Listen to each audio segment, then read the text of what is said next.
الرجيم بسم الله الرحمن الرحيم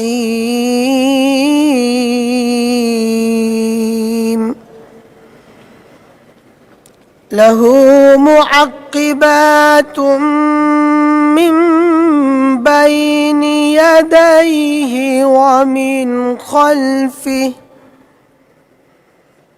ومن خلفه يحفظونه من أمر الله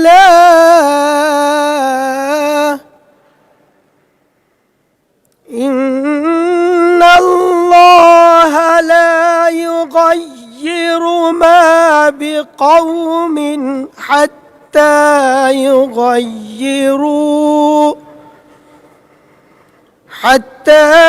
يغيروا ما بأنفسهم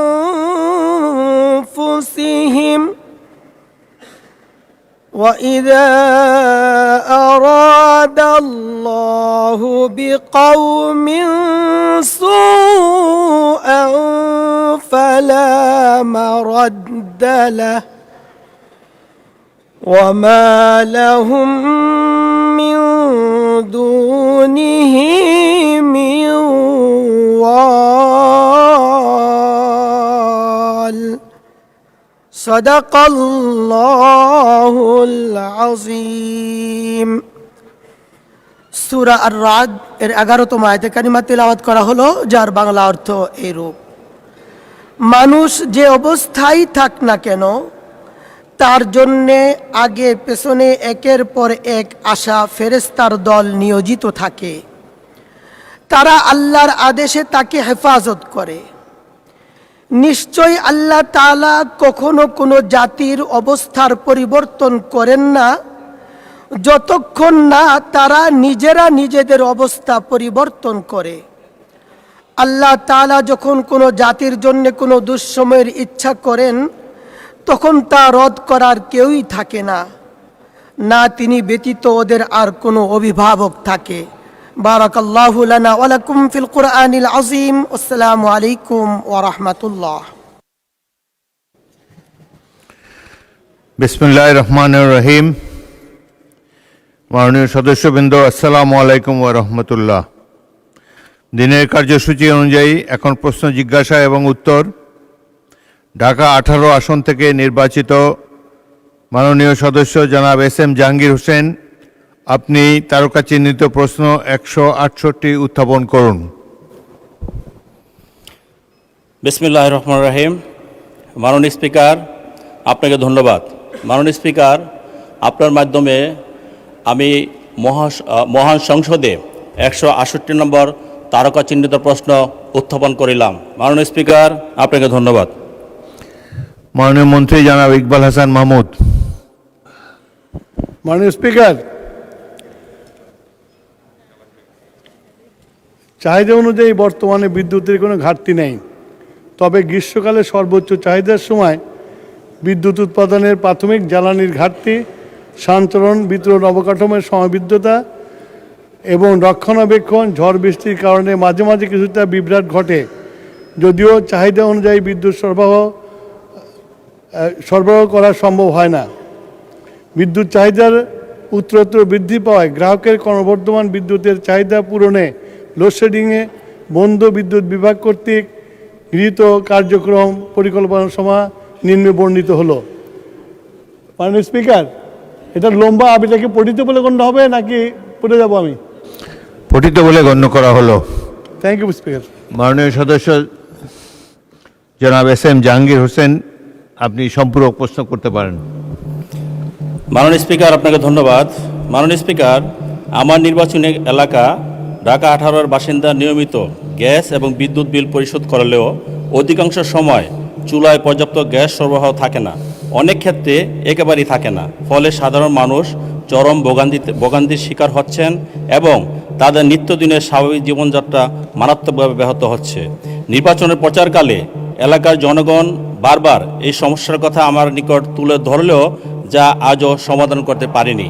মাননীয় স্পিকার, আপনার মাধ্যমে আমার প্রশ্ন, গ্যাসের স্বল্পচাপ সমস্যা দ্রুত সমাধান করে স্বাভাবিক ও পর্যাপ্ত গ্যাস সরবরাহ নিশ্চিত করতে সরকার কি কার্যকর ও সময়োপযোগী পদক্ষেপ গ্রহণ করেছেন বা গ্রহণ করতে যাচ্ছেন, আবাসিক খাতে নতুন গ্যাস সংযোগ প্রদান পুনরায় চালুর বিষয়ে সরকারের বর্তমান নীতিমালা কি এবং কবে থেকে তা বাস্তবায়ন সম্ভাবনা রয়েছে তা দয়া করে মাননীয় মন্ত্রী মহোদয় জানাবেন। আপনাকে ধন্যবাদ মাননীয় স্পিকার। মাননীয় মন্ত্রী। স্পিকার, আপনার দেশে যে গ্যাস সঞ্চালন লাইন আছে এগুলো অনেক পুরনো এবং গ্যাসের উত্তোলনের কমের জন্য চাপ কমে গেছে, সেই জন্য প্রেসার কম থাকে, সেই জন্য মাঝে মাঝে বিদ্যুতের এই গ্যাসের লাইনে যায় না। তা আমরা একটা প্রকল্প নিয়েছি, প্রকল্পটা বাস্তবায়ন করতে সময় লাগবে। আর বিদ্যুতের আমার মনে হয় না যে উত্তর এলাকাতে কোনো বিদ্যুৎ যায়, বিদ্যুৎ সঠিক সাপ্লাই করা হয়। ধন্যবাদ মাননীয় স্পিকার। ধন্যবাদ মাননীয় মন্ত্রী। আবুল হাসান আব্দুল্লাহ, কুমিল্লা 4। ধন্যবাদ মাননীয় স্পিকার। মাননীয় স্পিকার, সংসদে গত 2 দিন আগে বিদ্যুৎ জ্বালানি ও খনিজ সম্পদ মন্ত্রী বলেছিলেন যে কোনো জ্বালানি সংকট নেই এবং সবাই যারা তেল সংগ্রহ করতে যাচ্ছে তারা যথাযথভাবে তাদের তারা সেবা স্থান থেকে পাচ্ছে। কিন্তু মাননীয় স্পিকার, আমরা দেখতে পাচ্ছি গ্র্যাজুয়ালি পাম্পগুলো বন্ধ হয়ে যাচ্ছে। আজকে সিলেটের পাম্প বন্ধ হয়ে গিয়েছে। আমরা দেখছি যে রাস্তাতে লাইনের গাড়ির দীর্ঘ সারি এবং আমরা বারবার করে দেখতে পাচ্ছি যে সবাই প্রত্যাশিত সেবা পাচ্ছে না এবং কিন্তু দুঃখজনক বিষয় সরকার এই বিষয়টি এড়িয়ে যাচ্ছে এবং মন্ত্রী এই প্রবলেমটি অ্যাকনোলেজ করার পরিবর্তে মন্ত্রী আগের মতো আমরা যেভাবে অ্যাভয়েড অফ প্রবলেম যেভাবে আমরা অ্যাভয়েড করে যেতাম, মন্ত্রীদের মধ্যে এক ধরনের প্রবণতা দেখা যাচ্ছে যে তারা প্রবলেম অ্যাভয়েড করছে। আমার মন্ত্রী মহোদয়ের কাছে প্রশ্ন, উনি কি দেখতে পাচ্ছেন না যে গাড়ির দীর্ঘ সারি এবং গ্র্যাজুয়ালি যে পাম্পগুলো বন্ধ হয়ে যাচ্ছে, সেবা কার্যক্রম বিঘ্নিত হচ্ছে, স্কুল বন্ধ হয়ে যাচ্ছে, সেই জায়গাতে উনি কবে নাগাদ এই সমস্যাগুলোর যথাযথভাবে উনি সমাধান দিবে এবং উনি প্রবলেমটি অ্যাকনোলেজ করবেন কিনা? ধন্যবাদ মাননীয় স্পিকার। মাননীয় মন্ত্রী। স্পিকার, আমরা প্রতিটি পাম্পে যে পরিমাণ তেল প্রতিদিন দেওয়ার কথা সেই পরিমাণ তেল আমাদের পাম্পগুলোতে সাপ্লাই করা হচ্ছে, কিন্তু ইরান ঘটনার পর থেকে হঠাৎ করে বিক্রি বেড়ে গেছে। বিক্রি বাড়া যাওয়ার ফলে যে পেট্রোল পাম্পে যে পরিমাণে তেল দিতাম 1 দিন 1.5 দিন লাগতো বিক্রি করতে, এখন 2 ঘন্টায় শেষ হয়ে যায়। সেই জন্য আপনার মানুষের যে প্যানিক বাইংটা শুরু হয়েছে, লাইন দেখা যায় কিন্তু পেট্রোল সাপ্লাই হয় না, এটা ঠিক না। পেট্রোল প্রতিদিন সাপ্লাই করা হয়। ধন্যবাদ মাননীয় স্পিকার। জনাব মাহবুবউদ্দিন খোকন, নোয়াখালী।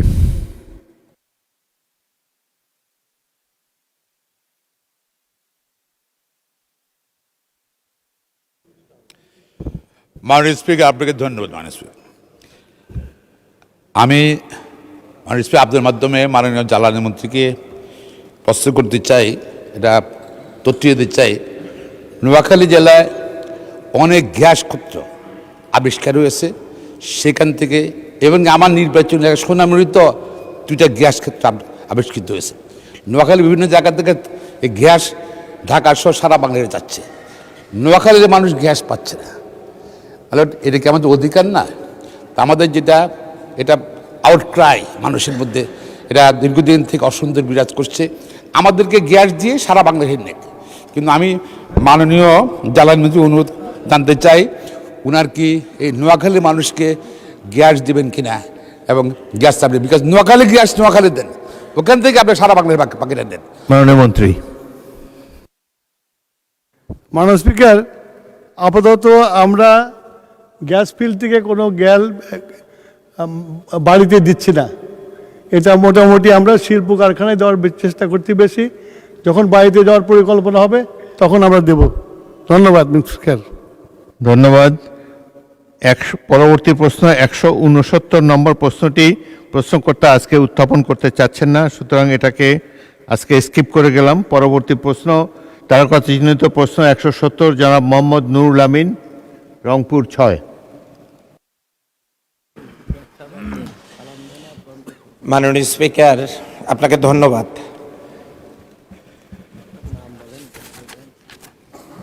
রংপুর 6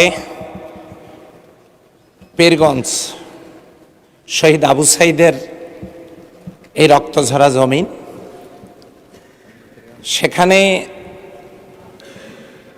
সেখান থেকে আমি নির্বাচিত এই মহান সংসদে তারকা চিহ্নিত 170 প্রশ্নটি আপনার মাধ্যমে এই মহান সংসদে উত্থাপন করছি। মাননীয় মন্ত্রী। মাননীয় স্পিকার, রংপুর জেলাধীন পীরগঞ্জ উপজেলায় বর্তমানে মোট বিদ্যুতের চাহিদা 20 মেগাওয়াট। চাহিদা অনুযায়ী বিদ্যুৎ সরবরাহ করায় বর্তমানে লোডশেডিং নাই। চলতি সেচ মৌসুমে বিদ্যুৎ সরবরাহ নিশ্চিত করার জন্য বিদ্যুৎ বিভাগ কর্তৃক ইতিমধ্যে নিম্নবর্ণিত কার্যক্রম গ্রহণ করেছে। সকল বিপণী বিতান ও ব্যবসায়ী স্থাপনার বাইরে আলোকসজ্জা বন্ধ। সকল বিপণী বিতান ও ব্যবসায়ী স্থাপনার ব্যবহৃত শীততাপ নিয়ন্ত্রিত যন্ত্রের তাপমাত্রা 25 ডিগ্রি সেলসিয়াস বা তার উপরে। বিপণী বিতান ও ব্যবসায়ী স্থাপনার সাইনবোর্ডের আলো দোকান বন্ধ করার সাথে সাথে বন্ধ করা। লাইন রক্ষণাবেক্ষণ রাইট অফ দ্য ওয়ে, গাছপালা কাটার কর্তন করা সম্পন্ন করা হয়েছে। প্রয়োজনীয় পরিমাণের O&M মালামাল মজুদ রাখা। লিফলেট মাইকিং উঠান বৈঠকের মাধ্যমে অফ টেক আওয়ারে 11টা থেকে 7টা, সেচ পাম্প চালনা, কৃষক সহ সংশ্লিষ্ট সকলকে উদ্যত্তকরণ। মাননীয় স্পিকার, ধন্যবাদ। জনাব মোহাম্মদ নুরুল আমিন, মাননীয় সদস্য একটি প্রশ্ন করতে পারেন। মাননীয় স্পিকার, আপনাকে ধন্যবাদ। রংপুর 6 পীরগঞ্জে আল্লাহর অশেষ রহমতে দক্ষিণ পূর্ব এশিয়ার সর্ববৃহৎ কয়লার খনি। এরপরে সেখানে লোহার খনি, ধাতব দ্রব্যের খনি, চীনামাটির খনি, খনিজ সম্পদে সমৃদ্ধ এই রংপুর। মাননীয় প্রধানমন্ত্রী কিছুদিন আগেই সফর করেছেন সেখানে। শহীদ আবু সাইদের কবরের একটু পাশ থেকেই আমাদের কয়লার খনি শুরু। তো আমি মাননীয় মন্ত্রী মহোদয়ের কাছে জানতে চাই, আমাদের এই খনিজ সম্পদগুলো উত্তোলন করে কয়লা শিল্পভিত্তিক কলকারখানা নির্মাণ এবং বেকারত্ব নিরসনের জন্য কোনো পরিকল্পনা তার আছে কিনা। সেই সাথে জানতে চাই, উত্তরাঞ্চলে গ্যাসের লাইন গেছে, জনগণ গ্যাস পাচ্ছে না, এ ব্যাপারে জনগণের চাহিদা পূরণে তার কোনো বাস্তবসম্মত পরিকল্পনা আছে কিনা। ধন্যবাদ মাননীয় স্পিকার। মাননীয় মন্ত্রী। মাননীয় স্পিকার,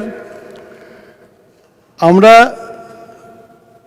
আমাদের নেতা প্রধানমন্ত্রীর নেতৃত্বে বাংলাদেশে গত দীর্ঘ 17 বছর ফ্যাসিস্ট সরকারের আমলে কোনো রকম কূপ খনন করা হয় নাই, দেশীয় সম্পদ উত্তোলনের ব্যবস্থা করা হয় নাই।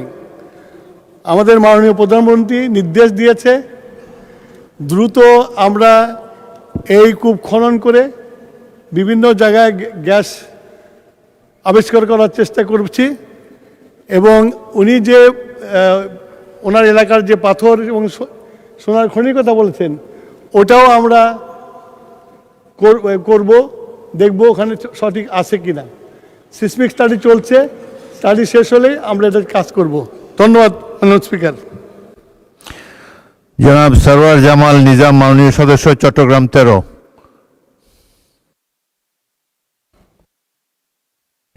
আপনাকে অশেষ ধন্যবাদ।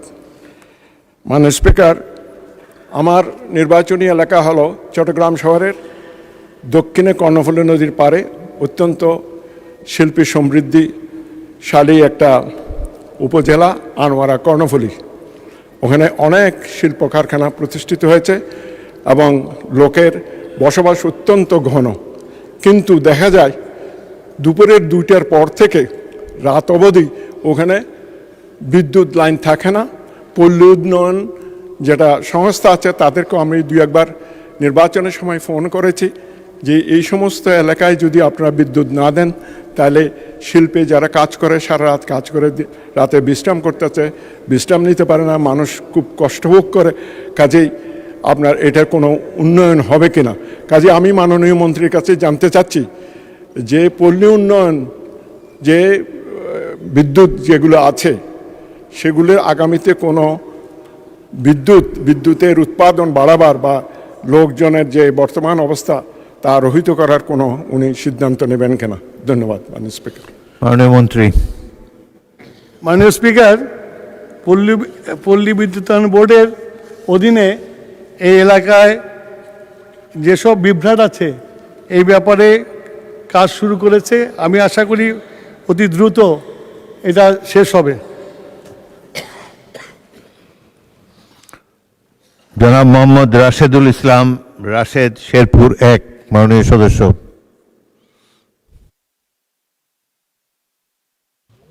মাননীয় স্পিকার, আপনাকে ধন্যবাদ। আমি মাননীয় মন্ত্রী মহোদয়ের কাছে প্রশ্ন করতে চাচ্ছি, আমার জেলা শেরপুর, সেই জেলায় গ্যাসের যে লাইন আছে সেই লাইনটি দেখা যাচ্ছে যে ওনাদের মতামত হচ্ছে যে এত বেশি লাস্টে যে গ্যাস সরবরাহ স্বাভাবিকভাবেই শেষ মুহূর্তে গিয়ে খুবই কম হয়। বিধায় আমি জিজ্ঞেস করেছিলাম যে এখানে নতুন করে কোনো শিল্প কারখানা করা বা এই কেন্দ্রে কী কী সমস্যা। ওনারা বলছেন যে গ্যাস সরবরাহে বড় ধরনের সমস্যা বা ঘাটতি। আমার জেলায় এরকম কোনো উদ্যোগ আছে কিনা যে লাইন সম্প্রসারণ অথবা বিশেষ লাইন স্থাপন, জানাবেন মেহেরবানি করে। ধন্যবাদ মাননীয় স্পিকার। মাননীয় মন্ত্রী। মাননীয় স্পিকার, আমি তো ছিলাম চিটাগংয়ে, চলে গেলাম শেরপুরে। তো আমাদের এই পরিকল্পনা এখন নাই মাননীয় স্পিকার। ধন্যবাদ স্পিকার। পরবর্তী প্রশ্ন, তারকা চিহ্নিত প্রশ্ন 171, জনাব মোহাম্মদ আশরাফ উদ্দিন, নরসিংদী 5, উত্থাপন করুন। বিসমিল্লাহির রহমানির রহিম। মাননীয় স্পিকার, আপনাকে ধন্যবাদ। আমার প্রশ্ন, শিল্পমন্ত্রী মহোদয় অনুগ্রহ করে বলবেন কি নরসিংদী জেলার রায়পুর উপজেলায় বিসিক শিল্প নগরী স্থাপনের পরিকল্পনা সরকারের আছে কি না? মাননীয় শিল্পমন্ত্রী খন্দকার আব্দুল মুক্তাদির। মাননীয় স্পিকার, বর্তমানে শিল্প মন্ত্রণালয়ের অধীনে বাংলাদেশ ক্ষুদ্র ও কুটির শিল্প কর্পোরেশন বিসিক কর্তৃক নরসিংদী জেলার বেলাবো ও রায়পুর উপজেলার 121 একর জমিতে বিসিকের একটি ইন্ডাস্ট্রিয়াল পার্ক স্থাপনের কার্যক্রম চলমান আছে। পরিকল্পনা কমিশনের নির্দেশনার আলোকে প্রকল্পটি সম্ভাব্যতা সমীক্ষা চলমান। সম্ভাব্যতা সমীক্ষা শেষে চূড়ান্ত প্রতিবেদন প্রাপ্তির পর ডিপিপি প্রণয়ন করা হবে। এটি বাস্তবায়িত হতে আরও 3 বছর সময় লাগবে। মাননীয় স্পিকার, এটি একটি লম্বা উত্তর, আপনি চাইলে আমি পুরোটা পড়ে শোনাবো অথবা পঠিত বলে গণ্য করতে পারেন। ধন্যবাদ। প্রশ্নটির বাকি অংশ পঠিত বলে গণ্য হোক। মাননীয় সদস্য প্রশ্ন উত্থাপনকারী জনাব মোহাম্মদ আশরাফ উদ্দিন একটি প্রশ্ন করতে পারেন। ধন্যবাদ মাননীয় স্পিকার। আমার প্রশ্ন এখানে, একটা বেসিক শিল্পনগরী করতে গেলে বাংলাদেশে আমরা দেখে আসছি জমি অধিগ্রহণ, সেই সাথে সমীক্ষা, বাস্তবায়ন সব মিলিয়ে 5 বছর চলে যায়। একজন ব্যবসায়ী যে কিনা বেসিক শিল্পনগরীতে জমি কিনে, তার কিন্তু ব্যবসাটা বড় ব্যবসা না, সে কিন্তু মিড ক্লাসের চেয়ে লোয়ার মিড ক্লাস।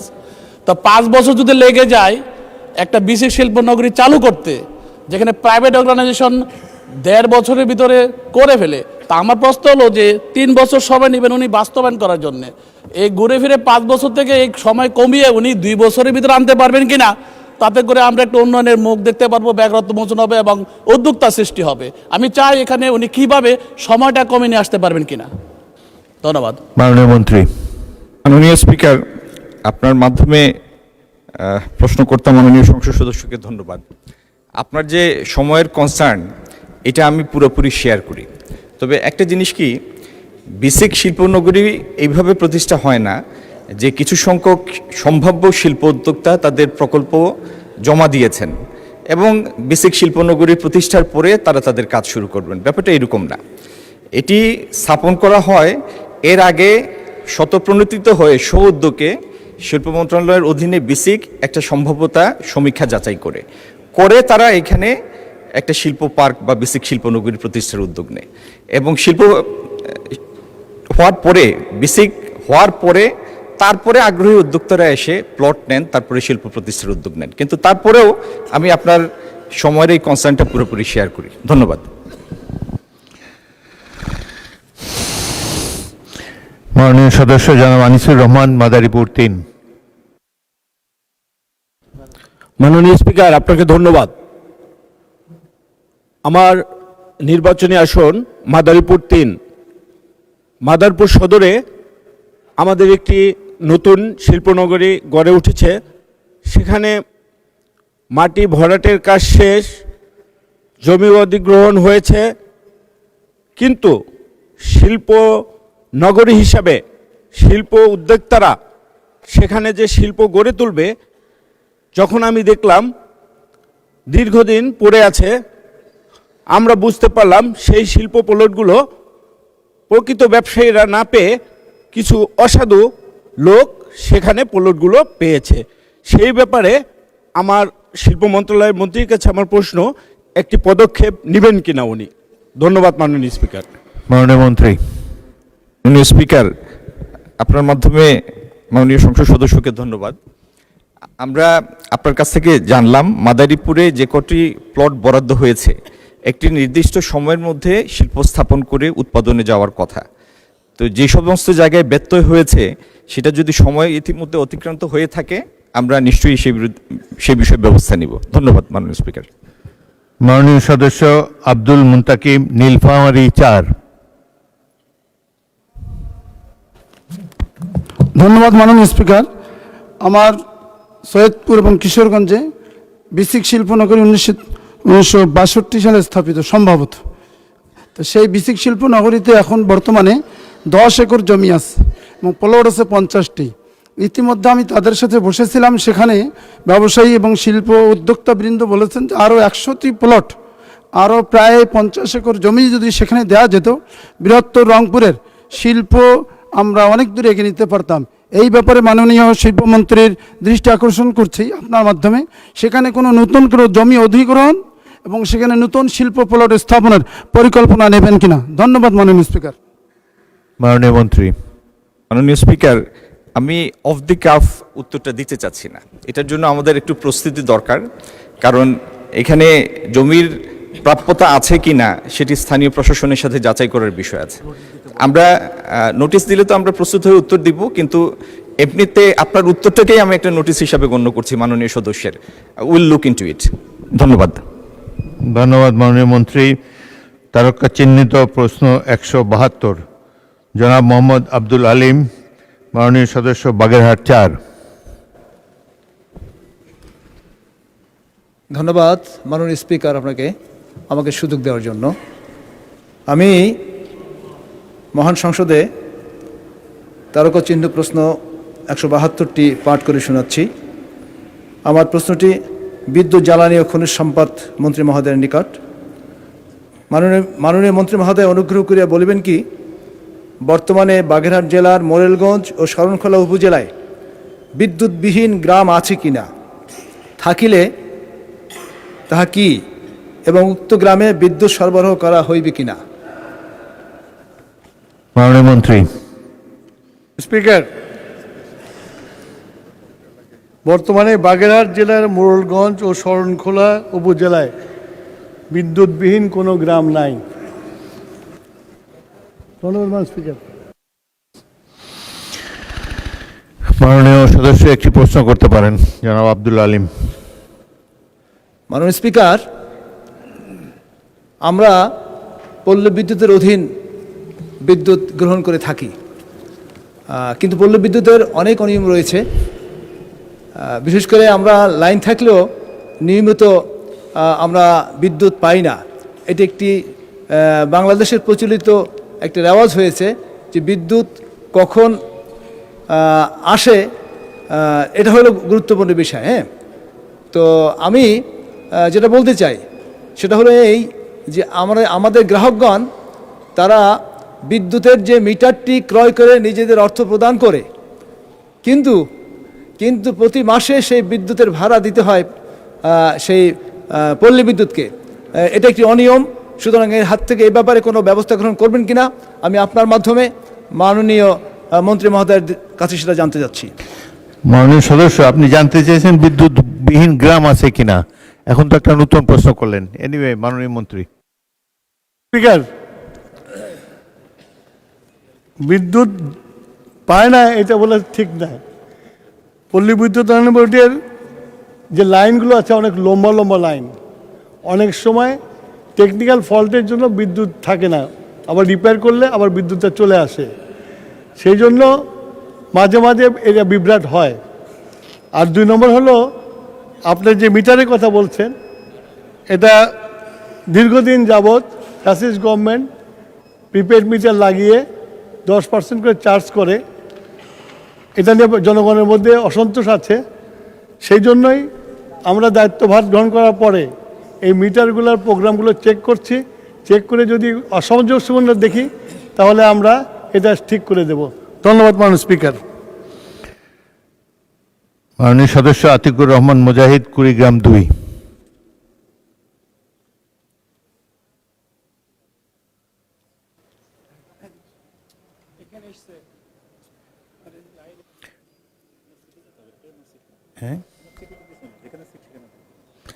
আপনারা আসনে যান। মাননীয় সদস্য, ওখান থেকে প্রশ্ন করুন। মাননীয় স্পিকার, আপনাকে ধন্যবাদ। আমি একটা রিপোর্ট জাস্ট বলে আমার কোশ্চেনটা করতে চাই। আজকে আমার দেশে একটা রিপোর্ট হয়েছে, বিপিসি এবং কাস্টমের তথ্য অনুযায়ী ব্যাপক ফারাক জ্বালানি। মাননীয় সদস্য, সম্পূরক প্রশ্ন মূল প্রশ্নের সাথে জ্বালানি সংকট হতে হবে। জ্বালানি সংকট নিয়ে বলতেছি। এখানে জ্বালানি সংকট নিয়ে যেটা বলা হয়েছে, পত্রিকার নোটিশ পড়তে পারবেন না, আপনি মূল প্রশ্নটা করে ফেলেন। কোন এলাকায় জ্বালানি সংকট হয়েছে সেই সম্পর্কে মাননীয় মন্ত্রীর কাছ থেকে জেনে নেন, রিপোর্ট পড়ার দরকার নাই। আচ্ছা, যেটা হলো যে আমাদের ইস্টার্ন রিফাইনিংয়ে যে এখন সংকট দেখা দিয়েছে তেলের সংকটের অভাবে, যেটা তথ্য অনুযায়ী আগামী এই মে মাসের মধ্যেই আমাদের সব ফাঁকা হয়ে যাবে। সেক্ষেত্রে মন্ত্রী মহোদয় কি বলবেন যে কবে নাগাদ আমাদের যথেষ্ট পরিমাণ এই ক্রুড তেল আসবে, যেটা 65,000 ঘাটতি এবং রানিং, যেটা আমরা প্রতিদিন দেখতে পাচ্ছি 1,80,000 দরকার, সেখানে মাত্র 60 থেকে 65,000 আসতেছে, যেটা রাষ্ট্রের সারা দেশেরই তেল এবং সংকট দেখা দিচ্ছে। এক্ষেত্রে উনি কিভাবে অ্যাড্রেস করবেন এবং ওনার তথ্যটার সাথে বর্তমান রিপোর্টের কোনো মিল নাই এবং ইন্ডিপেন্ডেন্ট রিপোর্ট অনুযায়ী বাংলাদেশ সবার আগে তেল সংকটের দেশ হিসাবে পড়ব, সেই জিনিসটা উনি কিভাবে অ্যাড্রেস করবেন? মাননীয় মন্ত্রী। মাননীয় স্পিকার, ছিলাম বিদ্যুতে, এলাম তেলে। মাননীয় স্পিকার, আপনার আমাদের দেশে পত্রিকায় আপনি যদি মনে করেন এটি সম্পূরক প্রশ্ন নয়, আপনি উত্তর নাও দিতে পারেন। আমি সম্পূরক প্রশ্ন না, তারপর উত্তর দেবই। উনি ইয়াং ম্যান, আমি আশা করি উত্তরটা দেওয়া হচ্ছে, সেই জন্য আমি উত্তর দিচ্ছি। আমাদের রিফাইনারিতে তেল আছে এবং আমরা তেল ক্রুড কিনেছি, ক্রুড আসছে। ওনাকে মনে রাখতে হবে পৃথিবীতে একটা সমস্যা সৃষ্টি হয়েছে ইরান যুদ্ধকে কেন্দ্র করে। তারপরেও তারেক রহমানের নেতৃত্বে এই সরকার যে বিদেশ থেকে বিভিন্ন জায়গা থেকে তেল সংগ্রহ করে এনে আমরা তেল দিচ্ছি এবং রিফাইনারিতে আমরা পারচেস করেছি, এটা রাস্তায় আছে, এটা শেষ হওয়ার আগে চলে আসবে। মাননীয় স্পিকার, আপনাকে ধন্যবাদ। পরবর্তী প্রশ্ন, তারকা চিহ্নিত প্রশ্ন 173, দেওয়ান মোহাম্মদ সালাউদ্দিন, ঢাকা 19। আমি দেওয়ান মোহাম্মদ সালাউদ্দিন, 192, ঢাকা 19, তারকা চিহ্নিত প্রশ্ন 173 এই মহান জাতীয় সংসদে উত্থাপন করছি। মাননীয় স্পিকার, ব্যাপারটি গুরুত্বপূর্ণ দেখে আমি একটু পড়ে শোনাচ্ছি। বিদ্যুৎ, জ্বালানি ও খনিজ সম্পদ মন্ত্রী মহোদয় অনুগ্রহ করে বলিবেন কি আমার নির্বাচনী এলাকা ঢাকা 19 সাভার আশুলিয়াতে জনগণের ভোগান্তি লাগবে নতুন গ্যাস সংযোগের কোনো পদক্ষেপ গ্রহণ করিবেন কিনা, হইলে তাহা কবে নাগাদ বাস্তবায়ন করা হইবে? মাননীয় স্পিকার, আপনাকে ধন্যবাদ। মাননীয় মন্ত্রী। মাননীয় স্পিকার, আবাসিক বাণিজ্যিক সিএনজি শ্রেণীতে নতুন গ্যাস সংযোগ প্রদানের কোনো বিষয়টি বর্তমানে স্থগিত রয়েছে। এটা বহুদিন যাবৎ এর স্থগিত আছে। শুধু শিল্প ক্যাপটিভ শ্রেণীর শর্তাধীন নতুন গ্যাস সংযোগ প্রদানের বিষয়টি চালু আছে। ধন্যবাদ মাননীয় স্পিকার। মাননীয় সদস্য দেওয়ান মোহাম্মদ সালাউদ্দিন একটি সম্পূরক প্রশ্ন করেন। মাননীয় মন্ত্রী মহোদয়, আমরা যতটুকু জানি যে 2014 সালে এটা রেস্ট্রিক্টেড করা হয়েছিল এবং 2022 সালে এটা কমপ্লিটলি বন্ধ আছে, এবং এখন যে 12 কেজি সিলিন্ডার গ্যাস যেটা বাজারে চালু আছে এবং সাবাসিল এলাকাতে যেগুলা বহুল ব্যবহৃত এবং বিক্রিত হচ্ছে, বেশ কিছু কোম্পানি বসুন্ধরা, ওমেরা, ইউনি, পেট্রোমাক্স, বেক্সিমকো সিটি, সেনা ফ্রেশ সরকার কর্তৃক নির্ধারিত এগুলো মূল্য হলো 12 কেজি 1341-1400 টাকার নিচে, কিন্তু এই প্রত্যেকটা বিক্রি হচ্ছে 2200-2600 টাকা করে। তো এখন যদি এই সিন্ডিকেট এখনও তারা সক্রিয় থাকে, তাহলে আওয়ামী লীগের 17 বছরের সেই কথাই তো আমরা মনে করছি, সেরকমই ভাবছি। তো এইটা কি নিয়ন্ত্রণ করার কোনো পরিকল্পনা আছে কি না, এবং সরকারি নির্ধারিত রেটে জনগণের লাঘব কবে মুক্ত হবে এবং জনগণ কবে এই সুফল পাবে? মাননীয় মন্ত্রী মহোদয়, আপনাকে, মাননীয় স্পিকার, আপনাকে ধন্যবাদ। মাননীয় মন্ত্রী। মাননীয় স্পিকার, এলপিজি সিলিন্ডারগুলো সম্পূর্ণভাবে ব্যক্তি খাতে। আমরা সরকার আসার পরে সরকার থেকে যেন আমরা এই সিলিন্ডার করতে পারি সেই জন্য পরিকল্পনা করছি। আশা করি অতি দ্রুত এই পরিকল্পনা বাস্তবায়িত হলে সরকারের পক্ষ থেকেও আপনার এই সিলিন্ডার বিক্রি করা হবে। মাননীয় স্পিকার, আপনাকে ধন্যবাদ। মাননীয় সদস্য রুমিন ফারহানা, ব্রাহ্মণবাড়িয়া 2। মাননীয় স্পিকার, আপনাকে ধন্যবাদ। মাননীয় স্পিকার, মাননীয় মন্ত্রীর ভাষ্য অনুযায়ী আমাদের বাড়ি ঘরে এখন আর কোনো গ্যাসের সংযোগ দেওয়া হবে না, বা যেই সংযোগগুলো আছে সেখানেও কিন্তু মাননীয় মন্ত্রী গ্যাস পাওয়া যায় না। কিন্তু আজকে আপনার কাছে আমার প্রশ্ন, ব্রাহ্মণবাড়িয়ার আশুগঞ্জে একটা সার কারখানা আছে মাননীয় স্পিকার, এবং সেই সার কারখানাটি জিয়া ফার্টিলাইজার কারখানা নামেই পরিচিত। সেখানে গ্যাসের অভাবে আমরা সার উৎপাদন করতে পারছি না। মাননীয় মন্ত্রীকে দয়া করে বলবেন যে এই সার কারখানায় উনি গ্যাস সংযোগ বা গ্যাস সাপ্লাই দিতে পারবেন, সংযোগ আছে, সাপ্লাই দিতে পারবেন কিনা? ধন্যবাদ। মাননীয় মন্ত্রী। মাননীয় স্পিকার, মাননীয় সদস্য যে প্রশ্ন করেছেন তাকে জানানোর জন্য বলছি, আমরা অতি দ্রুত এই সার কারখানায় গ্যাস লাইন স্থাপন করার চেষ্টা করব। ধন্যবাদ মাননীয় স্পিকার। পরবর্তী প্রশ্ন, তারকা চিহ্নিত প্রশ্ন 174, জনাব সরওয়ার জামাল নিজাম, চট্টগ্রাম 13। মাননীয় স্পিকার, আপনাকে অশেষ ধন্যবাদ। আমার তারকা চিহ্নিত প্রশ্ন 174 এই মহান সংসদে উত্থাপন করিলাম। মাননীয় স্পিকার, আপনাকে ধন্যবাদ। মাননীয় মন্ত্রী। মাননীয় স্পিকার, তারকা চিহ্নিত প্রশ্ন 174-এর উত্তর, দেশে বেকারত্ব দূর করার লক্ষ্যে শিল্প মন্ত্রণালয়ের নতুন শিল্প প্রতিষ্ঠার পরিকল্পনা আছে। এই মন্ত্রণালয়ের অধীনে বাংলাদেশ কেমিক্যাল ইন্ডাস্ট্রিজ কর্পোরেশনের বেশ কয়েকটি নতুন কারখানা স্থাপনের পরিকল্পনা আমি আপনাকে সংক্ষেপে বলছি। ইউরিয়া ফর্মালডিহাইড 85, 15 একর জমির উপরে Ghorashal Palash fertiliser public limited কোম্পানির খালি জায়গায় ইউরিয়া ফর্মালডিহাইড কারখানা স্থাপনের নিমিত্তে detailed techno economic feasibility study সম্পাদন কার্যক্রম চলমান আছে। আর বার্ষিক 4 লক্ষ টন টিএসপি সার উৎপাদন ক্ষমতা সম্পন্ন টিএসপি কমপ্লেক্সের অভ্যন্তরে একটি নতুন কারখানার টেকনো ইকোনমিক ফিজিবিলিটি স্টাডির কার্যক্রম চলমান আছে। একইভাবে খুলনা নিউজপ্রিন্ট মিলস লিমিটেডের খুলনা নিউজপ্রিন্ট মিলস এবং খুলনা হার্ডবোর্ড মিলস লিমিটেড প্রাঙ্গণে একটি স্টার্চ ফ্যাক্টরি এবং এপিআই অ্যাক্টিভ ফার্মাসিউটিক্যালস ইনগ্রেডিয়েন্টস শীর্ষক প্রকল্পের উদ্যোগ গ্রহণ করা হয়েছে। এই প্রত্যেকটা প্রকল্পের সম্ভাব্যতা যাচাই কার্যক্রম চলমান আছে। মাননীয় স্পিকার, বাকি উত্তর যদি আপনি পঠিত বলে গণ্য করেন। উত্তরের বাকি অংশ পঠিত বলে গণ্য হোক।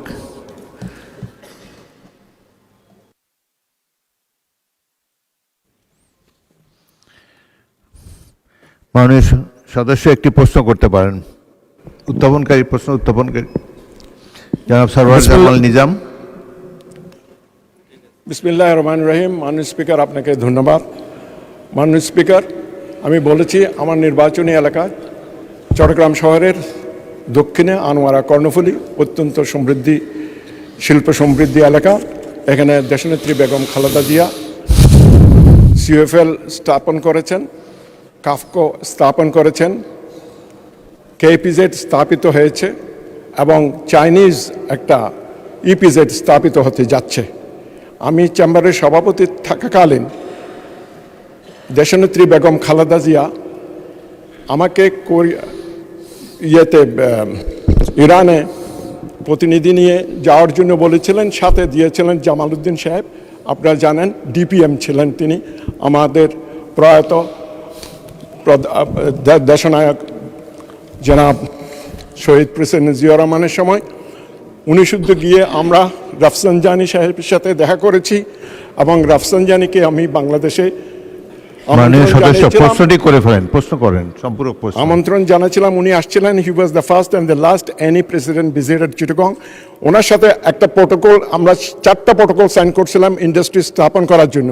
বিশেষ করে একটা প্লাস্টিক গ্রেনুয়েল ফ্যাক্টরি করার জন্য ম্যাডাম খালেদা জিয়া পাঠিয়েছেন, আমরা রিকোয়েস্ট করেছেন। এটা উনি সে প্রোটোকলে তিনি সাইন করে গেছেন, কিন্তু আজ পর্যন্ত এটা বিগত 17 বছরে স্বৈরাচারী সরকার এটার কোনো উদ্যোগ নেয় নাই। এখন আমি মাননীয় মন্ত্রীর কাছে জানতে চাচ্ছি, প্লাস্টিক গ্রেনুয়েল ফ্যাক্টরি যদি হয় তাহলে শিল্পের mother of the raw materials plastic গ্রেনুয়েল, ওটা যদি হয় ইনশাল্লাহ আমাদের পিছনে ফিরে তাকাতে হবে না, দেশ এইভাবে সমৃদ্ধিশালী হবে। সেই ফ্যাক্টরি করার কোনো উদ্যোগ নেবে কিনা আমি সেটা মাননীয় মন্ত্রীর কাছে জানতে চাচ্ছি। মাননীয় মন্ত্রী। মাননীয় স্পিকার, আপনার মাধ্যমে প্রশ্নকর্তা মাননীয় সদস্যকে ধন্যবাদ। এরকম একটি গ্রেনুলার ফ্যাক্টরি করার জন্য একটা ফিজিবিলিটি স্টাডি চলমান আছে। যে সময়ের রেফারেন্স দিয়েছেন মাননীয় সদস্য, তারপরে তো বেশ কয়েকটি দশক পার হয়েছে। তো বর্তমান পরিস্থিতিতে এরকম একটি প্রকল্পে যাওয়ার জন্য কি মডেলে আমরা যাব এবং তার বর্তমান প্রাসঙ্গিকতা কতটুকু, এটার উপরে চূড়ান্ত সিদ্ধান্তটি হবে। ধন্যবাদ মাননীয় স্পিকার। জনাব তাজউদ্দিন খান, মেহেরপুর 1, প্রশ্ন করুন। মাননীয় স্পিকার, আপনাকে ধন্যবাদ। আমার নির্বাচনী এলাকা মেহেরপুর 1, মেহেরপুর সদর এবং মুজিবনগর। মেহেরপুর ছোট্ট একটা জেলা, যেখানে মাত্র 276 বর্গ মাইল এরিয়া, শতভাগ জমি চাষ হয়ে থাকে সে জায়গাতে। কৃষকরা 1 বছর ফসলের মূল্য পেলেও পরের বছর পায় না। মাননীয় মন্ত্রীর কাছে আমার প্রশ্ন, কাঁচা পাট ভিত্তিক কোনো শিল্প কল কারখানা মেহেরপুরে তৈরি করার পরিকল্পনা আছে কিনা? মাননীয় মন্ত্রী। মাননীয় স্পিকার, এই পাট শিল্পের ইতিহাসটা বাংলাদেশে এখন একটা মোরলেস স্টোরি টেল। কারণ যে পাটকলগুলি আছে একটা সময় লাভজনক থাকলেও সরকারি এবং বেসরকারি প্রত্যেকটা মিলই স্ট্রাগলিং মিল। তো আমরা পাটের ব্যবহারে আরও বৈচিত্র্য আনার এবং এখনকার এই এনভায়রনমেন্ট কনশাস একটা সময়ে কিভাবে পাটের পণ্যের মধ্যে বৈচিত্র্য এনে এটাকে আরও রপ্তানিযোগ্য করা যায় সেটা নিয়ে কাজ করছি। যদি আমরা চাহিদা সৃষ্টি এবং বৃদ্ধি করতে পারি তাহলে ইনশাল্লাহ আমরা সেটা বিবেচনা করব। ধন্যবাদ মাননীয় স্পিকার। মোহাম্মদ জহিরুল ইসলাম, চট্টগ্রাম 16।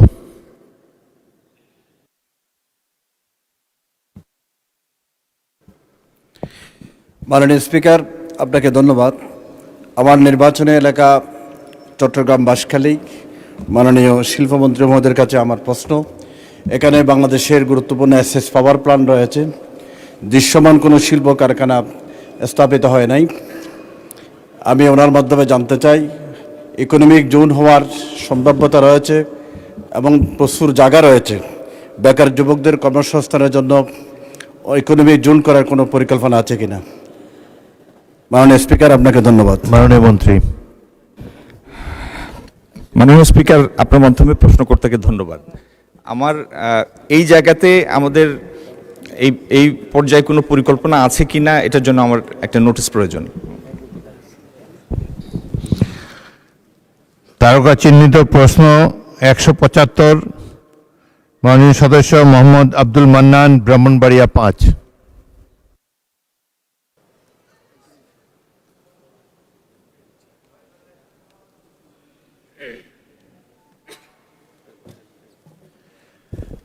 অনুপস্থিত, প্রশ্নটি উত্থাপিত হলো না। কেউ উত্থাপন করতে চান?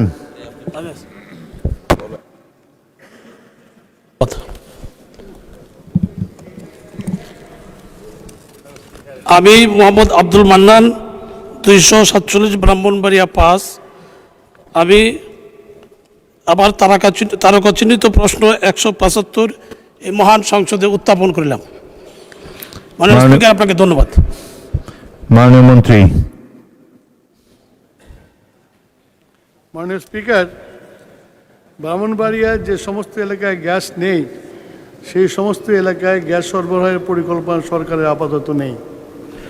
দেশের সামগ্রিক গ্যাসের চাহিদার বিপরীতে দেশীয় গ্যাসের ক্রমহ্রাসমান উৎপাদন ও আমদানিকৃত এলএনজির মিলিয়ে মোট গ্যাস সরবরাহের ঘাটতি থাকায় গ্যাসের সর্বোত্তম ব্যবহার নিশ্চিতকল্পে গত 23/7/25 তারিখের পরিপত্রের মাধ্যমে বিদ্যুৎ, সার ও বিশেষ করে শিল্পাঞ্চল ব্যতীত আবাসিক, বাণিজ্যিক ও সিএনজি শ্রেণীতে কোনো গ্যাস সংযোগ প্রদান করা স্থগিত রাখা হয়েছে। ধন্যবাদ মাননীয় স্পিকার। মাননীয় সদস্য জনাব আব্দুল মান্নান একটি প্রশ্ন করতে পারেন। মাননীয় স্পিকার, আপনাকে ধন্যবাদ। আমার নির্বাচনী এলাকা ব্রাহ্মণবাড়িয়া 5। এই ব্রাহ্মণবাড়িয়া থেকে তিতাস গ্যাস সারা বাংলাদেশে সরবরাহ হয়, অথচ আবার নির্বাচনী এলাকা ব্রাহ্মণবাড়িয়া শহর থেকে স্টোন থ্রো ডিস্টেন্স, ওইখানে গ্যাস নাই। আমি মাননীয় মন্ত্রীর কাছে জিজ্ঞেস করতে চাই আমার ওইখানে বিদ্যুৎ গ্যাসের কোনো ব্যবস্থা তিনি করবেন কিনা। ধন্যবাদ মাননীয় স্পিকার। মাননীয় মন্ত্রী। আমাদের পরিকল্পনায় নাই, তবে চিন্তা করে দেখা যাবে যে করা যায় কিনা। ধন্যবাদ মাননীয় স্পিকার।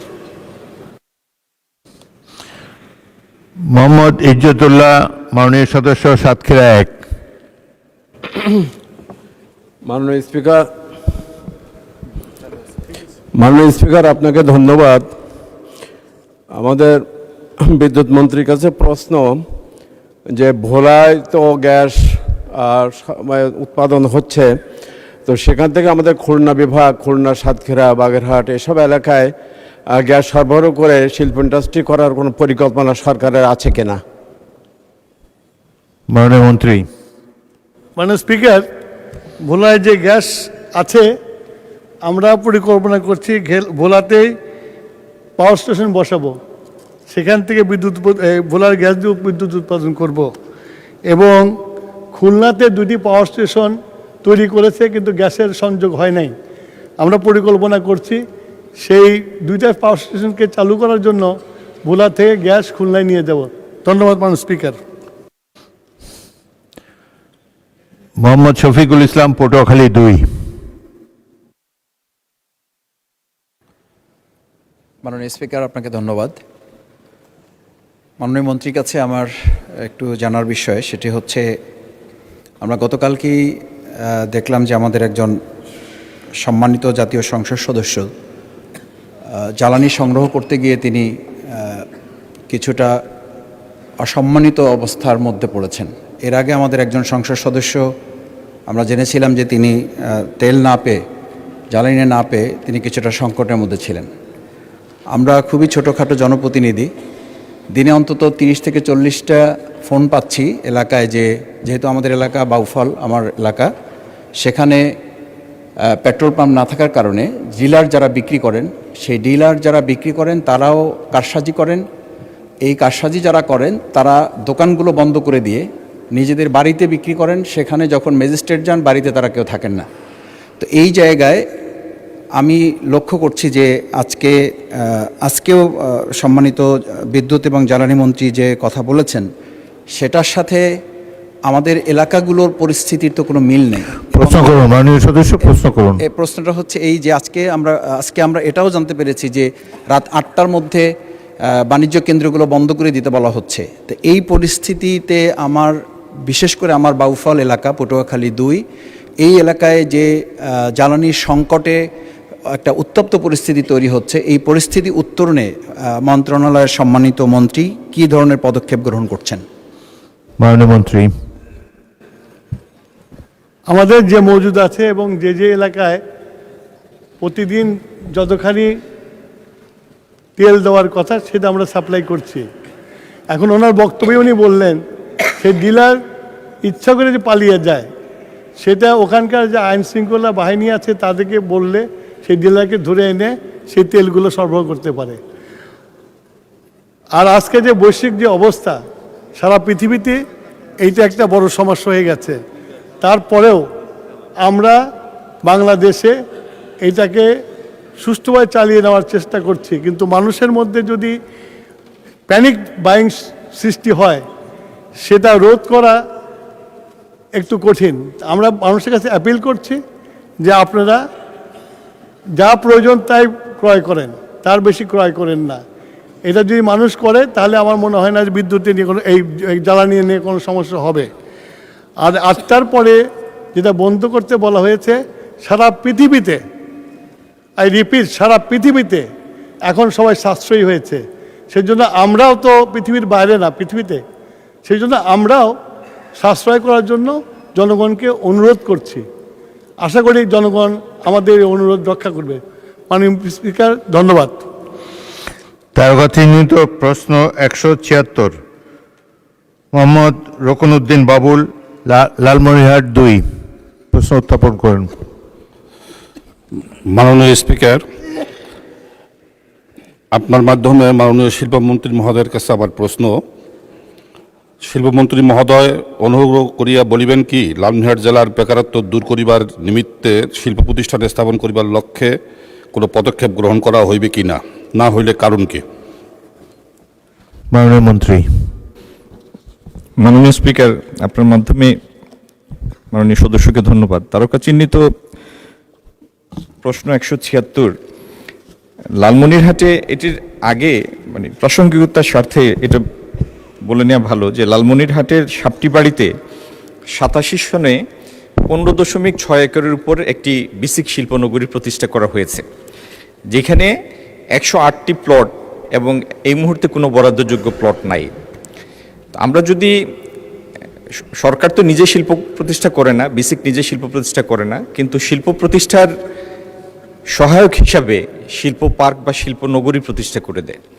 তো আমরা সম্ভাব্যতা যাচাই সাপেক্ষে যদি সুনির্দিষ্ট কোনো প্রস্তাব পাই শিল্প উদ্যোক্তাদের নিকট থেকে, তাহলে সম্ভাব্যতা যাচাই সাপেক্ষে এবং সেখানে অকৃষি অনাবাদী জমি প্রাপ্তি সাপেক্ষে শিল্পনগরী প্রতিষ্ঠার উদ্যোগ নেওয়া যেতে পারে। ধন্যবাদ মাননীয় স্পিকার। মাননীয় সদস্য রকনউদ্দিন বাবুল একটি প্রশ্ন করতে পারেন।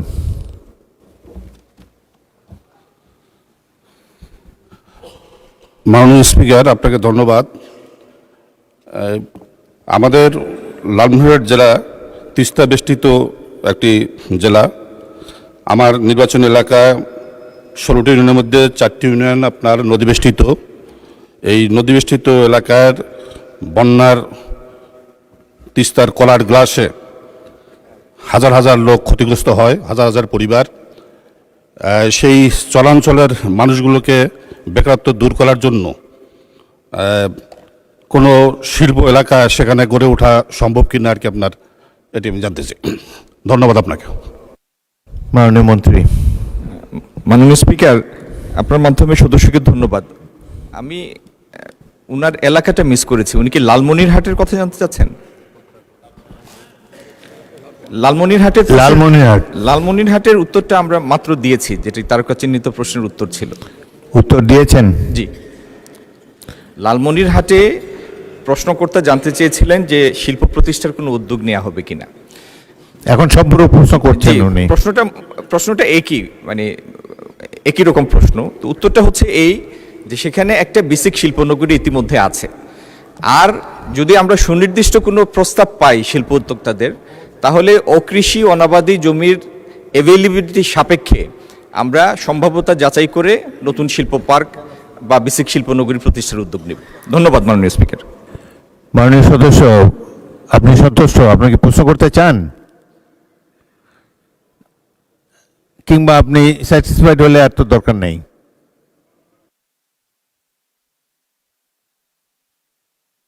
আমার নির্বাচন এলাকা লালমনিরহাট 2, কালীগঞ্জ এবং আদিতমারি, এই 2 উপজেলা 16টি ইউনিয়নের মধ্যে 4টি ইউনিয়ন নদীবেষ্টিত এলাকা। এই নদীবেষ্টিত এলাকার লোকজন তিস্তার কলার গ্লাসে বন্যার সময় খুব ক্ষতিগ্রস্ত হয়। আমি যে কথাটি বলতে চাই যে এই মানুষগুলোকে বেকারত্ব দূর করার জন্য সেখানে চরাঞ্চলে কোনো আর কি আপনার শিল্প এলাকা গড়ে তোলা সম্ভব কিনা? চরাঞ্চলে শিল্প কারখানা করবেন কিনা? মাননীয় স্পিকার, আপনার মাধ্যমে প্রশ্নকর্তাকে আবারও ধন্যবাদ।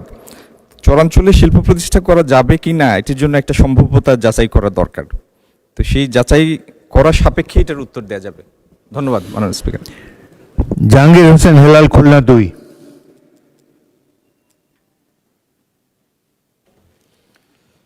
মাননীয় স্পিকার, আপনাকে ধন্যবাদ। আমি শেখ জাহাঙ্গীর হোসেন হেলাল, সংসদীয় আসন 100, খুলনা 2। যেহেতু আজকে এই প্রথম কথা বলার সুযোগ পেলাম আপনার মাধ্যমে, মাননীয় স্পিকার, আমার নির্বাচনী এলাকার সকল ভোটারকে ধন্যবাদ জানাই, কৃতজ্ঞতা জ্ঞাপন করি। মাননীয় স্পিকার, আমার নির্বাচনী এলাকা খুলনা হচ্ছে শিল্প নগরী নামে খ্যাত। বিগত সরকারের আমলে প্রায় সকল শিল্প প্রতিষ্ঠান বন্ধ হয়ে যাওয়ার কারণে মৃত নগরীতে পরিণত হয়েছে। ইতিমধ্যে আজকে মাননীয় শিল্পমন্ত্রী 3টি শিল্প প্রতিষ্ঠানের কথা, অনেক শিল্প প্রতিষ্ঠানের মধ্যে 3টি শিল্প প্রতিষ্ঠান পুনরায় চালুর উদ্যোগ নিয়েছেন।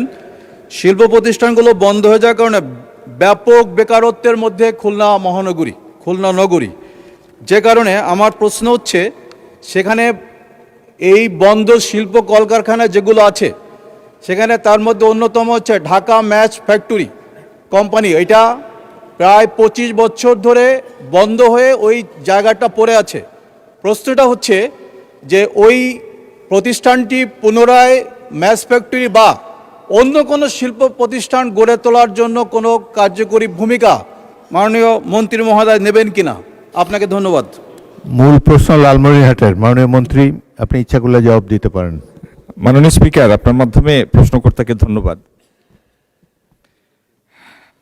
মুশকিল হচ্ছে আমাদের বন্ধ শিল্পের সংখ্যা অনেক, এবং এই সমুদয় শিল্পের এমপ্লয়েবল নাম্বার যদি আমরা যোগ করি যে এখানে কী পরিমাণ লোকজনকে এমপ্লয় করা যেত, এবং এটার মূল্য যদি হিসাব করি, সম্পত্তির মূল্য, এটি লাখ কোটি টাকা ছাড়িয়ে অনেক দূর যাবে।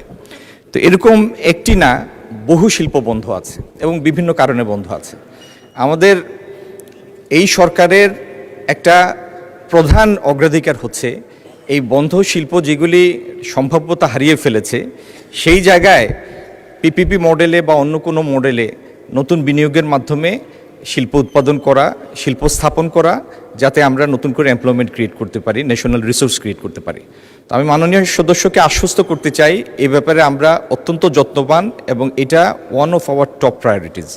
ধন্যবাদ মাননীয় স্পিকার। তারকা চিহ্নিত প্রশ্ন 177, মোহাম্মদ শামীম কায়সার, গাইবান্ধা 4।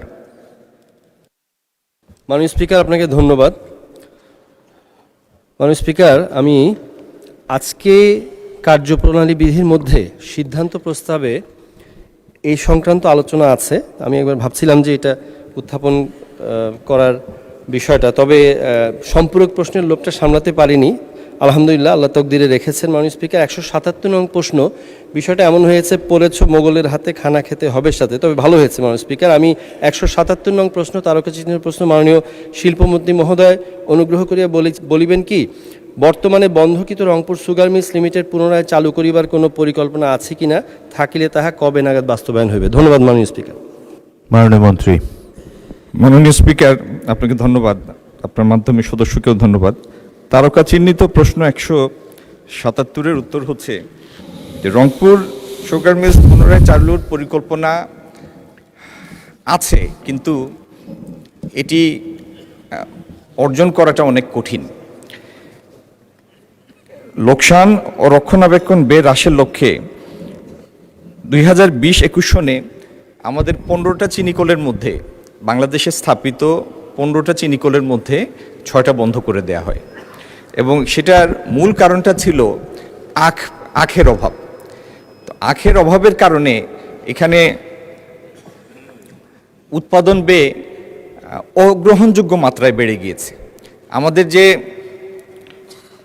চালু মিলগুলি আছে সেখানে উৎপাদন ব্যয় পড়ে প্রায় 260 টাকার মতো প্রতি কেজি।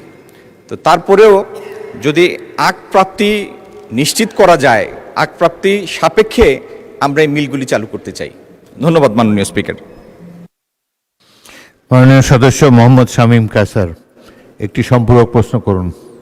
মাননীয় স্পিকার, আপনাকে ধন্যবাদ। আজকের সিদ্ধান্ত প্রস্তাবে তো আসবে এটা, এখানে যে সংশোধনী মাননীয় 10 জন সংসদ সদস্য এটাকে সংশোধনী দিয়েছেন, এটা অত্যন্ত আশাব্যঞ্জক, সে কারণে ওখানেই সে আলাপগুলো হবে ইনশাল্লাহ। আমি আপাতত এতটুকু বলবো মাননীয় স্পিকার, দেখুন এর আগেও আমারই হাত দিয়ে আল্লাহ সহজ করেছেন দেশনীতি বেগম খালেদা জিয়া, তিনি আমার নির্বাচনী প্রতিশ্রুতি অনুযায়ী 2006 সালে এই মিলটি একবার পুনরায় চালু করেছিলেন মাননীয় স্পিকার। পরবর্তীতে ফ্যাসিস্ট আমলে মাননীয় সদস্য প্রশ্নটা কি? প্রশ্ন করুন।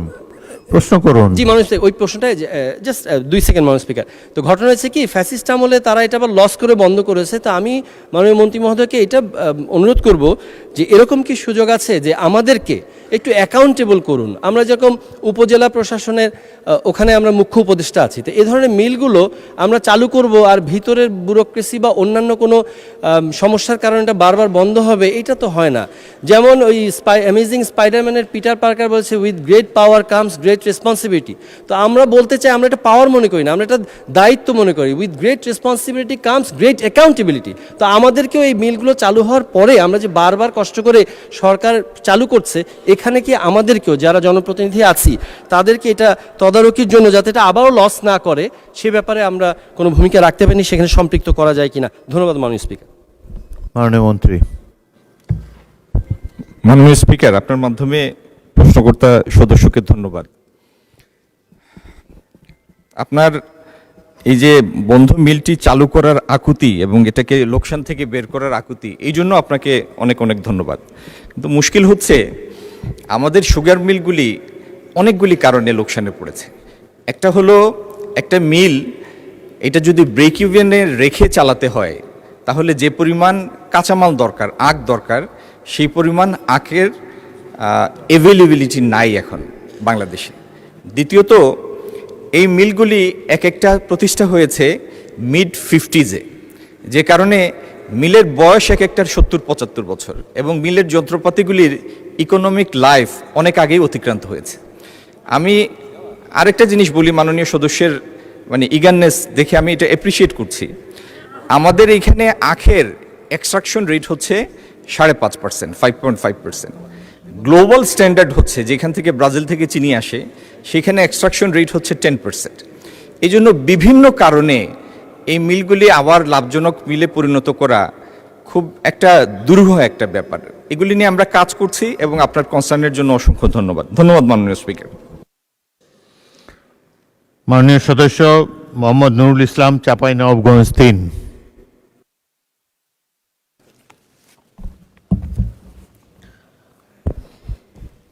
মাননীয় স্পিকার, আপনাকে ধন্যবাদ। আমি 8 কর্মদিবস চেষ্টা চালিয়ে এখন আমাকে সুযোগ করে দিয়েছেন, এজন্য আমি আন্তরিকভাবে কৃতজ্ঞতা জানাচ্ছি।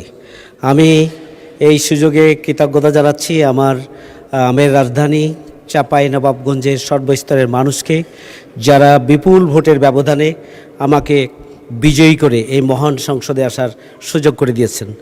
আমি এই সুযোগে কৃতজ্ঞতা জানাচ্ছি ফ্যাসিবাদ বিরোধী আন্দোলন এবং জুলাই গণঅভ্যুত্থানে যারা জীবন দিয়েছেন, পঙ্গুত্ব বরণ করেছেন, আহত হয়েছেন, ক্ষতিগ্রস্ত হয়েছেন। আল্লাহ রাব্বুল আলামিন যেন তাদের মর্যাদা দুনিয়া এবং আখেরাতে দান করেন। আমি তাদেরকে কৃতজ্ঞতার সাথে, মর্যাদার সাথে স্মরণ করছি।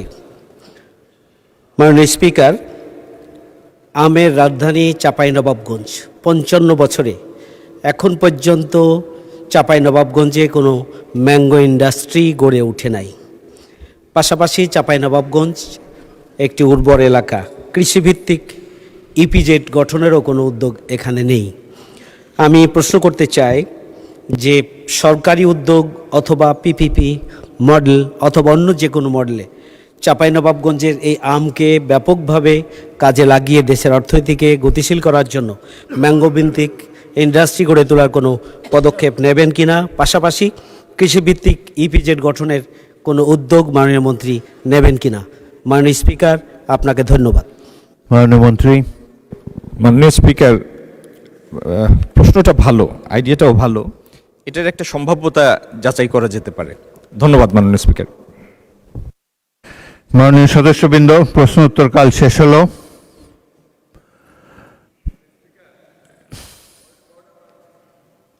মন্ত্রীর পয়েন্ট অফ অর্ডার বলুন।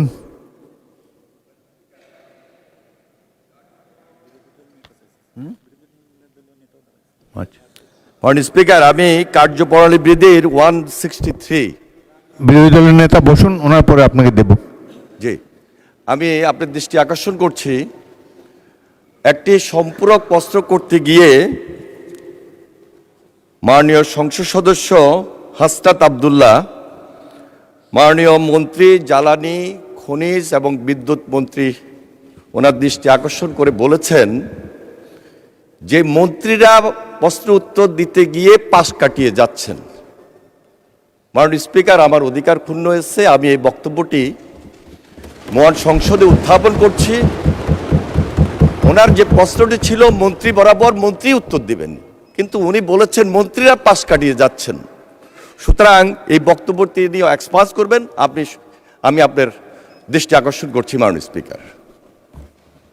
মাননীয় মন্ত্রী, তিনি যদি ইন জেনারেল মন্ত্রীদের সম্পর্কে বলে থাকেন তাহলে মন্ত্রীরা রাটা বাদ যাবে, আর যদি পার্টিকুলার মন্ত্রী সম্পর্কে বলে থাকেন সেটা থাকবে।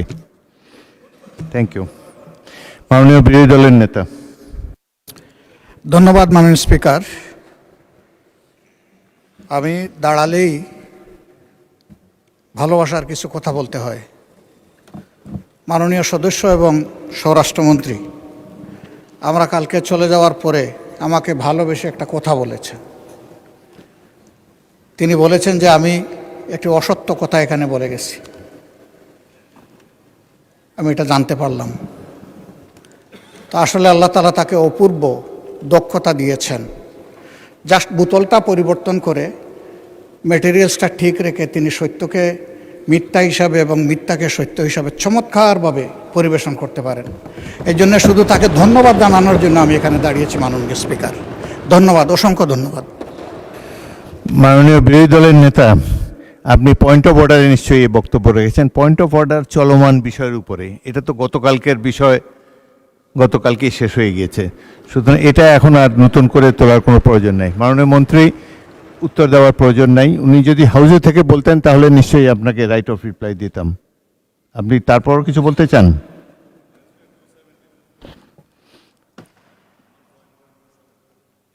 শোনা যাচ্ছে না তো, মাইক অন করুন।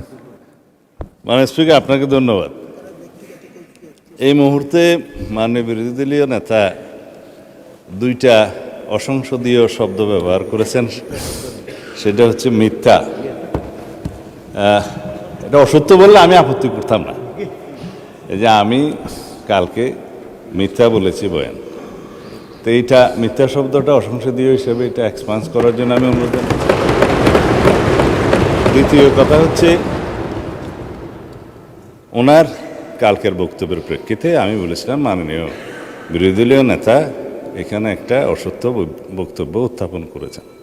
সেটা ছিল যেখানে রুল 62 অনুসারে আপনি তারপরে একজন বেসরকারি সদস্যের উত্থাপিত মুলতাবি প্রস্তাব গ্রহণ করেছেন, ওনারা ওয়াক আউট করার আরও অনেক পরে, তাহলে সেটা পার্লামেন্টে উত্থাপিত বা পড়িত হইল কিভাবে? সুতরাং আমি বলেছি সেই বক্তব্যটা অসত্য। ধন্যবাদ মাননীয় স্পিকার। মাননীয় সদস্যবৃন্দ, এখন মাননীয় বিরোধী দলের নেতা এটা নিয়ে আরও বলবেন, বলেন। বিভ্রান্তিটা এখানে মাননীয় স্পিকার, একই বিষয়ে একই প্রস্তাব একজন স্বতন্ত্র সংসদ সদস্য এনেছিলেন। সেই প্রস্তাবটি ভিন্ন নামে গতকাল এসেছে, শুধু নাম বদল হয়েছে, প্রস্তাব ঠিক আছে। আমি তো আগেরটা জানতাম বলেই বলেছি, এখানে আমি কোনো ভুল তথ্য দেইনি। ধন্যবাদ মাননীয় স্পিকার। মাননীয় সদস্যবৃন্দ, আজ কার্যপ্রণালী বিধির 71 বিধিতে জরুরি জনগুরুত্বপূর্ণ বিষয় সম্পর্কে 66টি মনোযোগ আকর্ষণের নোটিশ পাওয়া গিয়েছে। নোটিশদাতা মাননীয় সদস্যগণ হলেন মোহাম্মদ রাশেদুল ইসলাম রাশেদ, শেরপুর 1; মোহাম্মদ মুজিবুর রহমান, রাজশাহী 1; মোহাম্মদ মাহবুবুল আলম, কুড়িগ্রাম 3; মোহাম্মদ আনোয়ারুল ইসলাম, কুড়িগ্রাম 1; মোহাম্মদ সেলিম রেজা, সিরাজগঞ্জ 1; মোহাম্মদ আবু তালেব, সিরাজগঞ্জ 4; মোহাম্মদ ফাহিম চৌধুরী, শেরপুর 2; ইকরামুল বাড়ি, টিপু, নরগাঁ 4; মোহাম্মদ কামরুল হাসান, ময়মনসিংহ 6; শাহজাহান চৌধুরী, চট্টগ্রাম 15; মনিরুল হক চৌধুরী, কুমিল্লা 6; মোহাম্মদুল্লাহ, ময়মনসিংহ 2; মোহাম্মদ মোস্তাফিজুর রহমান, কুড়িগ্রাম 4; মোহাম্মদ আমির হামজা, কুষ্টিয়া 3; SM জাহাঙ্গীর হোসেন, ঢাকা 18; শেখ ফরিদ আহমদ, চাঁদপুর 3; রুমিন ফারহানা, ব্রাহ্মণবাড়িয়া 2; মোহাম্মদ আজিজুর রহমান, যশোর 1; জনাব মোহাম্মদ আব্দুল করিম, গাইবান্ধা 2; মোহাম্মদ শফিকুর রহমান, কিরণ, ফরিদপুর 2; মোহাম্মদ আব্দুল আলিম, বাগেরহাট 4; মোহাম্মদ জাহিদুর রহমান, ঠাকুরগাঁও 3; মোহাম্মদ আব্দুল মালিক, সিলেট 3; মোহাম্মদ শামসুর রহমান, শিমুল বিশ্বাস, পাবনা 5; জনাব আতিকুর রহমান মুজাহিদ, Kurigram 2; doctor Mohammad Mahbubur Rahman, Mymensingh 7; Mohammad Abdul Gafur, Kushtia 2; Mohammad Mahbubur Rahman, Rangpur 3; Masud Sayeedi, Pirojpur 1; Mohammad Abdul Mannan, Brahmanbaria 5; Mohammad Shahidul Islam, Faridpur 4; Sheikh Mujibur Rahman Iqbal, Kishoreganj 5; Kazi Rafiqul Islam, Bogura 1; Fakhruddin Ahmad, Mymensingh 11; Mohammad Selim Bhuiyan, Comilla 2; Mohammad Abul Kalam Azad, Khulna 6; Khairul Kabir Khokon, Narsingdi 1; Mohammad Abdullah, Munshiganj 1; SI Jinnah Kabir, Manikganj 1; Mohammad Enamul Haque, Naogaon 2; AM Mahbubuddin, Noakhali 1; Masum Mustafa, Netrokona 5; Mohammad Abdul Khaleque, Satkhira 2; Mohammad Ruhul Amin Dulal, Pirojpur 3; Syed Joynul Abedin, Dhaka 4; Mohammad Shawkatul Islam, Moulvibazar 2; Mohammad Izzatullah, Satkhira 1; Mohammad Nurul Islam, Chapainawabganj 3; MA Hannan, Brahmanbaria 1; Khandaker Abu Ashfaq, Dhaka 1; Mohammad Shafiqul Islam, Patuakhali 2; Mohammad Lutfur Rahman, Tangail 4; Zainul Abedin, Barishal 3; Mohammad Moshiur Rahman Khan, Bagerhat 1; SK Azizul বাড়ি, খুলনা 4; ইমরান আহমদ চৌধুরী, সিলেট 6; মোহাম্মদ আবুল খায়ের ভূঁইয়া, লক্ষ্মীপুর 2; শাহ মোহাম্মদ ওয়ারেস আলী মামুন, জামালপুর 5; মোহাম্মদ আখতার হোসেন, রংপুর 4; মোহাম্মদ গোলাম রসুল, যশোর 4; শেখ মঞ্জুরুল হক রাহাত, বাগেরহাট 2; জনাব মোহাম্মদ ফখরুল ইসলাম, নোয়াখালী 5; মোহাম্মদ মতিউর রহমান, ঝিনাইদহ 3; মোহাম্মদ কামাল হোসেন, ঢাকা 5; মোহাম্মদ আব্দুল হান্নান, চাঁদপুর 4; মোহাম্মদ মোশাররফ হোসেন, বগুড়া 4। নোটিশগুলোর মধ্য হতে আমি পাবনা 5 হতে নির্বাচিত মাননীয় সংসদ সদস্য মোহাম্মদ শামসুর রহমান শিমুল বিশ্বাস, বরিশাল 3 আসনের সংসদ সদস্য জনাব জয়নুল আবদিন এবং রংপুর 4 হতে নির্বাচিত মাননীয় সংসদ সদস্য আক্তার হোসেনের নোটিশগুলো গ্রহণ করলাম। বাকি নোটিশগুলো গ্রহণ করা সম্ভব হলো না বলে দুঃখিত। যাদের নোটিশ গ্রহণ করা হয়নি বিধি অনুযায়ী তাদের মধ্য থেকে প্রত্যেকে নিজ নিজ নোটিশের বিষয়বস্তু সম্পর্কে 2 মিনিট করে বক্তব্য রাখার আহ্বান জানাবো। তবে মোট 30 মিনিটের মধ্যে যতজন সংসদ সদস্য বক্তব্য রাখা সম্ভব ততজনই বক্তব্য রাখবেন। 2 মিনিট পরে মাইক বন্ধ হয়ে যাবে।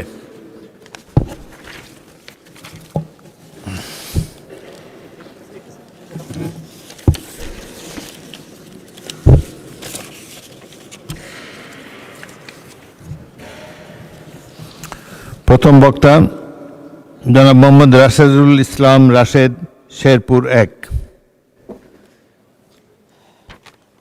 আসসালামু আলাইকুম ওরহমতুল্লাহি ওবরাকাতুহু। মাননীয় স্পিকার, আপনাকে ধন্যবাদ। আপনার মাধ্যমে আমার নির্বাচনী এলাকা শেরপুর 1-এর সম্মানিত ভোটারবৃন্দ, যাদের ভোটে আমি আজকে মহান সংসদে দাঁড়াতে পেরেছি, তাদেরকে এবং সম্মানিত শেরপুরবাসীকে মোবারকবাদ জানাচ্ছি। আমার উত্থাপনীয় বিষয় হলো কৃষি সমৃদ্ধ দরিদ্রতম শেরপুর জেলায় রেলপথ স্থাপন সংক্রান্ত। শেরপুর জেলায় 15,01,000 জন মানুষের বসবাস, যেখানকার অধিকাংশ মানুষ দরিদ্র এবং শ্রমিক শ্রেণীর। শ্রমিকদের বড় সংখ্যক মানুষ গার্মেন্টস কর্মী, যারা রাজধানী ও তার আশেপাশে কর্মরত।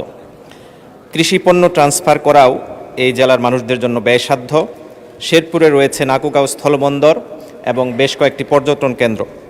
এমতাবস্থায় যাতায়াতে রেলপথ নিরাপদ ও সাশ্রয়ী হওয়ায় আমার নির্বাচনী এলাকা শেরপুরে রেলপথ স্থাপনের দীর্ঘদিনের দাবি পূরণের কাজটি অত্যন্ত জরুরি ও জনগুরুত্বপূর্ণ বিধায় মাননীয় রেলপথ মন্ত্রী মহোদয়ের দৃষ্টি আকর্ষণ করছি। মাননীয় স্পিকার, আমরা আমাদের এই দাবিটি দীর্ঘ সময় ধরে বিগত ফ্যাসিবাদী আমলে আমরা করে আসার পরেও এর বিষয়ে কোনো উদ্যোগ নেওয়া হয়নি, অথচ আমাদের পার্শ্ববর্তী জেলা জামালপুর এবং পার্শ্ববর্তী জেলা ময়মনসিংহে রেলপথ রয়েছে। শুধুমাত্র 14 থেকে 15 কিলোমিটার রাস্তা যদি জামালপুর থেকে শেরপুর পর্যন্ত নিয়ে যাওয়া হয়, অথবা ময়মনসিংহ থেকে সরাসরি শেরপুরের দিকে আলাদা করে রেলপথ নিয়ে যাওয়া হয়, আমি মনে করছি যে এটি আমাদের অবহেলিত এলাকা হিসেবে শেরপুরের জন্য খুবই যুগান্তকারী একটি সিদ্ধান্ত হবে বলে আমি মনে করছি। সেই বিষয়টিকে সামনে রেখেই আমি আপনার কাছে, আপনার মাধ্যমে মাননীয় মন্ত্রী মহোদয়ের কাছে এই দাবিটি উত্থাপন করলাম। আপনাকে ধন্যবাদ মাননীয় স্পিকার। পরবর্তী বক্তা জনাব মোহাম্মদ মুজিবুর রহমান, রাজশাহী 1।